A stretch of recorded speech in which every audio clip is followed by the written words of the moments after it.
Hello everyone. Today my topic is trigonometry identities.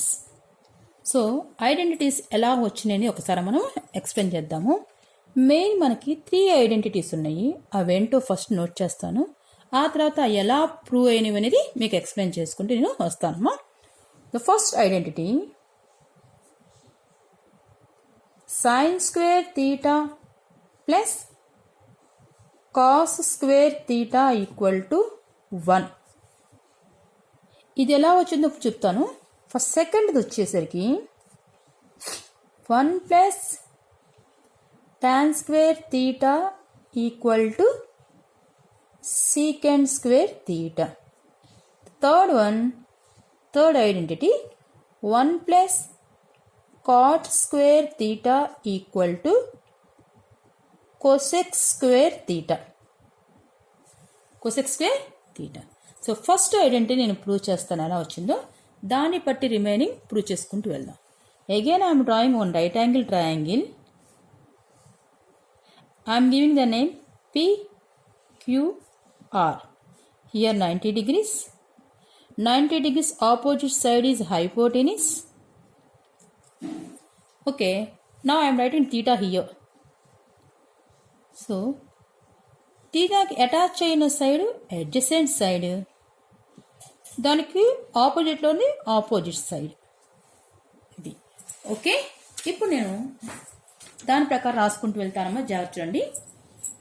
క్వశ్చన్లో first sine square theta అన్నా sine theta whole square అన్నా both are same. Sine square theta or sine theta whole square అన్నా both are same. So sine square theta equal to మనకి sine యొక్క ratios ఎందుకు గుర్తుందమ్మా. Ratios compulsory important. మళ్ళీ ప్రతి వీడియోలో అలాగా నేను ఈ వీడియోలో కూడా రాస్తుంటాను రేషియోస్. జాగ్రత్త చూడండి. Sine cos tan, next cosecant secant cot, ఓ HHA. సో సైన్కి ఏంటి ఆపోజిట్ బై హైపోటెన్యూస్. తీటా ఇక్కడ ఉన్నప్పుడు దీనికి ఆపోజిట్ ఏంటి PQ, అంటే PQ స్క్వేరే కదా. సో PQ అంటే నేను ఆపోజిట్ కాబట్టి ఆపోజిట్ స్క్వేర్ అని వస్తా. PQ square by next PQ square by hypotenuse ఏంటి PR square, PR whole square అయిపోయింది. నెక్స్ట్ క్వశ్చన్లో కాస్ స్క్వేర్ కూడా ఉంది. Cos square theta equal to cos యొక్క రేషియో ఏంటి అడ్జసెంట్ బై హైపోటెన్యూస్. ఇక్కడ అడ్జసెంట్ ఏంటి QR స్క్వేర్ బై హైపోటెన్యూస్ అనేది PR స్క్వేర్. క్వశ్చన్లో ఈ రెండు స్క్వేర్ని యాడ్ చేశారు, అంటే రెండిటి వాల్యూని మనం ఇప్పుడు యాడ్ చేద్దాం. Sign square theta plus cos square theta అన్నారు. సో సైన్ స్క్వేర్ తీటాకి నాకు ఈ రేషియో వచ్చింది, కాస్ స్క్వేర్ తీటాకి ఈ రేషియో వచ్చింది. రెండు రేషియోస్ నేను యాడ్ చేస్తున్నా. PQ హోల్ స్క్వేర్ బై రెండిటికి డినామినేటర్ సేమ్ అమ్మ, ఎందుకంటే రెండిటికి పిఆర్ఏగా ఉంది. రెండిటికి కింద పిఆర్ఏ కాబట్టి రెండు ఫ్రాక్షన్ నెంబర్స్ని ఎడిషన్ చేసేటప్పుడు డినామినేటర్ సేమ్గా ఉంటే ఏదైతే డినామినేటర్ ఉందో ఆ సేమ్గా ఉన్నది ఒకసారి రాసేస్తాము, పైన రెండు డైరెక్ట్గా ఇలా ఎడిషన్ చేస్తాం. ఇప్పుడు చెప్పండి, ఇది sine square theta plus cos square theta యొక్క విలుషన్ చెప్తున్నాను, plus cos square theta equal to ఇది వచ్చింది వాల్యూ. ఇక్కడ ఫిగర్లో అబ్జర్వ్ చేశారంటే PQ square plus QR square. దీన్ని చూస్తే మీకు ఏం గుర్తొస్తుంది? Leave it this one. PQ square plus QR square value ఎంత? PQ square plus QR square. వెంటనే మనకు గుర్తు రావాలి Pythagoras triple formula. Hypotenuse square plus square equal to side square plus side square. అంటే PQ అనేది ఒక సైడ్ అయింది, QR ఇంకొక సైడ్ అయింది. సో ఆ రెండు సైడ్లు యాడ్ చేస్తే మనకి ఏం రావాలి? PR స్క్వేర్ రావాలి. సో అంటే ఇవి PQ one of the side and QR the one of side. ఇక్కడ హైపోటెన్యూస్ PR. సో ఈ పైథాగరస్ ఫార్ములా ప్రకారము ఈ రెండు సైడ్ని యాడ్ చేస్తే పిఆర్ స్క్వేర్ రావాలి. PR whole square by PR whole square. Already denominator PR ఉంది. సో పిఆర్ పై cancel చేయకపోతే మనకి ఆన్సర్ ఎంత వస్తుందమ్మా? 1. అర్థమైందా? Sign square theta plus cos square theta value 1 అనేది వచ్చేసింది. First one proved. ఇప్పుడు సెకండ్ దానికి వెళ్దాం. సెకండ్ దానికి వచ్చేప్పుడు కూడా మనం ఫస్ట్దే తీసుకుందాం. ఫస్ట్ తీసుకొని మన ఇష్టం ప్రతి టర్మ్ మొత్తం 3 ఈక్వల్ టు ఆఫ్టర్ మొత్తం 3 టర్మ్స్ ఉన్నాయి. This is 1 term, this is 1 term and this is 1 term. First ఈ 3 టర్మ్స్ని ఐదర్ సైన్ స్క్వేర్ తీటాతో అన్నా డివిజన్ చేసుకుంటూ వద్దాం, లేదంటే కాస్ స్క్వేర్ తీటాతో అన్నా డివిజన్ చేసుకుంటూ వద్దాం. సో ఫస్ట్ నేను నెంబర్ 2 ప్రూవ్ చేస్తున్నప్పుడు sign square theta plus cos square theta equal to 1 రాసి దీనిలో ఉన్న ప్రతి టర్మ్ని ఫస్ట్ నేను కాస్తో డివిజన్ చేసుకుంటూ వస్తా. అంటే ప్రతి టర్మ్ని cos square theta by cos square theta by cos square theta వేస్తే ఈ రెండు పైన కింద రెండు సేమ్ ఉన్నాయి కాబట్టి దీని వాల్యూ 1 వచ్చేస్తుంది.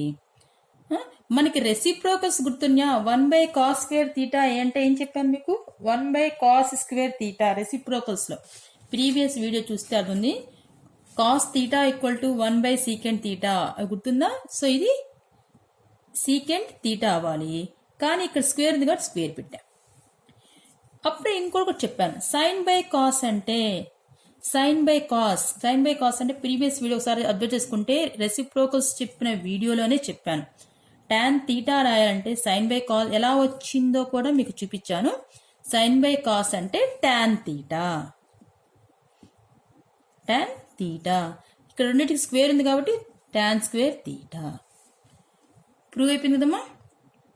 నేనేం చేయాలి, ఫస్ట్ ఉన్న ఐడెంటిటీ తీసుకొని ఉన్న 3 టర్మ్స్కి కాస్ స్క్వేర్ తీటాని ఇంప్లిమెంట్ చేసుకుంటూ డివిజన్ చేసుకుంటూ వచ్చాను. సో ఫైనల్ ఆన్సర్ అది వచ్చింది. అలానే నెంబర్ 3 ఇప్పుడు మళ్ళీ ఇది ప్రూవ్ చేయడం కోసం కూడా నేను ఏం చేస్తున్నానంటే సైన్స్ ఫస్ట్ యొక్క ఉన్న ఐడెంటిటీనే తీసుకున్నాను, కానీ ఇప్పుడు ఈ 3 టర్మ్స్ని ఇందాక కాస్ స్క్వేర్తో డివిజన్ చేసుకుంటూ వచ్చాను. ఇప్పుడు నేను సైన్ స్క్వేర్తో డివిజన్ చేసుకుంటూ వస్తా. Sine square theta by sine square theta by sine square theta. ఇప్పుడు చూస్తే పైన కింద రెండు అంటే numerator and denominator both are same కాబట్టి వాల్యూ 1 వస్తుంది, రాసేసాను. కాస్ బై సైన్ మనకేమవుతుంది? కాస్ బై సైన్ అంటే కాట్ అవుతుంది. ఇక్కడ స్క్వేర్ ఉంది కాబట్టి స్క్వేర్ తీటా. నెక్స్ట్ రెసిప్రోకల్స్లో 1 బై సైన్ అంటే 1 బై సైన్ తీటా అంటే కొసెక్ తీటా. అంటే ఇక్కడ స్క్వేర్ ఉంది కాబట్టి cosec square theta. Third identity కూడా ప్రూవ్ అయిపోయింది కదమ్మా. జాగ్రత్తగా అబ్జర్వ్ చేయండి, చాలా ఈజీ. ఫస్ట్ ఒక్కదాన్ని తీసుకొని మిగతా అన్నిటి కూడా నేను ప్రూవ్ చేసుకుంటూ వచ్చేసాను. ఫస్ట్ దానికి వేటి రేషియోస్ అటు వేసాను. ఫైనల్గా ఆ రెండింటిని ఎడిషన్ చేసినప్పుడు మనకు ఈ 2 సైడ్స్ అయినాయి. 2 సైడ్స్ స్క్వేర్స్ని యాడ్ చేస్తే మనకి హైపోటెనిస్ అవ్వాలి కాబట్టి హైపోటెనిస్ రాసేసాను. ఈ 2 సైడ్స్ ఈ 2 వేటికి స్క్వేర్స్ ఉన్నాయి కాబట్టి side square plus side square equal to hypotenuse square అవ్వాలి. ఆ రకంగా రెండింటిని క్యాన్సిల్ చేస్తే ఆన్సర్ వాల్యూ 1 అయింది. So sine square theta plus cos square theta equal to 1 అయింది. నెక్స్ట్ దాన్ని వేసుకొని సెకండ్ ప్రూవ్ చేసేటప్పుడు మళ్ళీ నేను ఆ ఫస్ట్ ఐడెంటిటీ తీసుకొని ఈసారి ఉన్న 3 టర్మ్స్లో ఏదో ఒకటి కాస్ స్క్వేర్ సైన్ కానీ తీసుకొని 3టికి డినామినేటర్ ప్లేస్లో వేసుకుంటూ చేసుకుంటావాలి. నేను ఫస్ట్ కాస్ తీసుకున్నాను. So sine square by cos, cos square by cos square, 1 by cos square. ఈ 2 క్యాన్సిల్ అయిపోయి 1 వచ్చింది. సైన్ బై కాస్ అంటే టాన్ కాబట్టి tan square theta. 1 by cos అంటే సీకెంట్, అది రెసిప్రోకల్స్లో ఉన్నాయి. So secant square theta. Same like that నెక్స్ట్ది థర్డ్ ఐడెంటిటీ కూడా ఇందాక కాస్ తీసుకున్నాను కాబట్టి ఇప్పుడు సైన్ తీసుకున్నా. సైన్ తీసుకుని 3 టర్మ్స్కి సైన్ ఇంప్లిమెంట్ చేస్తే ఫైనల్ ఆన్సర్ ఇది వచ్చింది నాకు. ఇవి ఐడెంటిటీస్ అమ్మ. ఈ ఐడెంటిటీస్ ఎన్నో తెప్పించవచ్చు. ఒకటి గుర్తుపెట్టుకోండి, మనకి స్క్వేర్ అనేది ఈక్వల్ టు ఆఫ్టర్ వెళ్తే స్క్వేర్ రూట్ అవుతుంది. స్క్వేర్ అనేది ఈక్వల్ టు ఆఫ్టర్ వెళ్తే స్క్వేర్ రూట్ అవుతుంది. So these are the identities. అర్థమైంది అనుకుంటానమ్మా. వీడియో మళ్ళీ ఫస్ట్ నుంచి ఒకసారి జాగ్రత్తగా అబ్జర్వ్ చేస్తే మీకు ఇంకా అర్థమవుతుంది. ఇంకొకసారి వినడానికి ట్రై చేయండి. Thank you friends.